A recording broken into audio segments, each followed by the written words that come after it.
BNP chairperson ও সাবেক প্রধানমন্ত্রী বেগম খালেদা জিয়ার রোগমুক্তি ও সুস্থতা কামনায় পাংশা উপজেলা পৌর বিএনপি ও অঙ্গ সংগঠন সমূহের উদ্যোগে দোয়া মাহফিল অনুষ্ঠিত হয়েছে।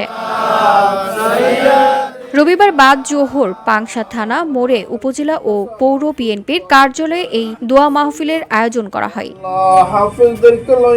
দোয়া মাহফিলে উপস্থিত ছিলেন রাজবাড়ী ২ আসনে বিএনপির মনোনয়ন প্রত্যাশী ও জেলা বিএনপির সাবেক সাধারণ সম্পাদক মোহাম্মদ হারুন অর রশিদ,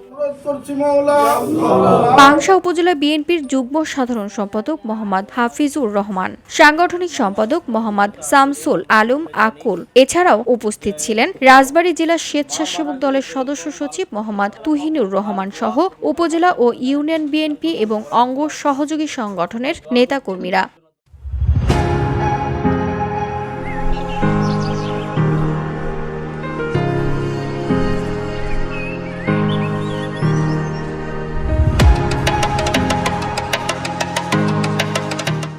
দোয়া মাহফিল শেষে দেশনেত্রী বেগম খালেদা জিয়ার সুস্থতা কামনা করে বিশেষ মোনাজাত পরিচালনা করেন হাফিজ মাওলানা আব্দুস সাত্তার।